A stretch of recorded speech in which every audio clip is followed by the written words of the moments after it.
life doesn't have to change completely the moment you get knocked up. You're a unique woman with ideas and plans and goals, and you don't have to abandon any of them just because you've got a permanent +1. Motherhood is life's greatest balancing act.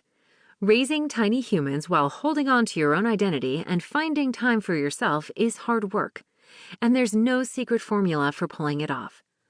No one knows what they're doing. All you can do is get up every morning and do your best. The good news? We're all in this together. Hold on to your uteri, ladies. It's gonna be one hell of a ride. Common sense disclaimer.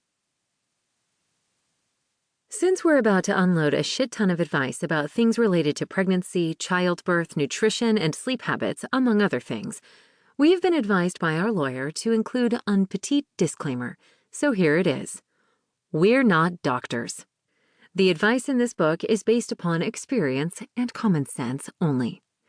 If you have questions or concerns about your well-being or your child's health, we strongly suggest you take them up with a medically trained professional. That is all. Glossary of Rebel Mama terms. Occasionally, we like to employ words or acronyms that don't technically exist in the English language. While some of their meanings are obvious, others may have you pausing to consult Google, and we certainly don't want that happening. So we've created a little glossary for you to familiarize yourself with before we begin. In the order in which they appear in the book. Hella. Extremely. Our second favorite unit of measurement. AF. An abbreviation for as fuck. Our favorite unit of measurement. GD. An abbreviation for goddamn. An adjective. FTW. An abbreviation for the win. FOMO. An abbreviation for fear of missing out, mostly as it relates to matters of the social variety. Introduction. Sorry for what I said when I was a childless asshole. One thing we can absolutely guarantee is that once your bundle of joy arrives, you will be flooded with emotions. There will be tears, laughter, shock, and joy, sometimes all within a 2-minute span. There will also be waves of embarrassment and regret, mostly pertaining to your pre-parenthood life. You will look back on those days as the time when you said some pretty messed up shit to or about your friends with kids, and you will suddenly have an overwhelming desire to dig a hole of shame and throw yourself into it forevermore. Did those things even come out of my mouth? Was I an insensitive dick? Yes, they did, and yes, you were. Don't be too hard on yourself, though. We've all been that inconsiderate asshole at some point. But now the tables have turned, leaving you on the receiving end of a never-ending stream of commentary from your childless compadres. Here are some eye-roll-inducing things you may hear from them in the coming months.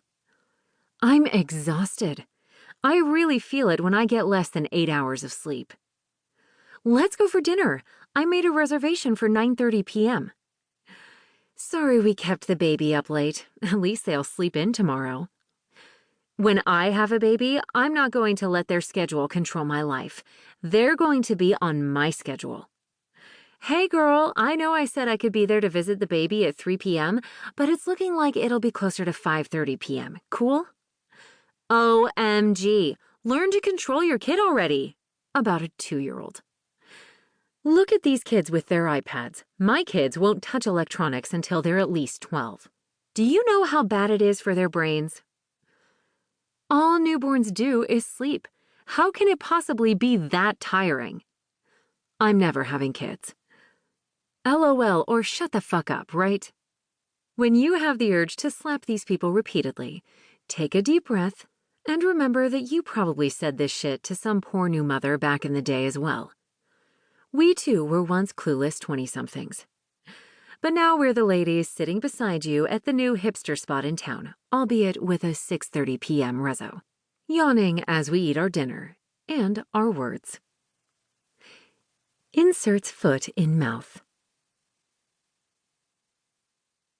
Part 1. On pregnancy.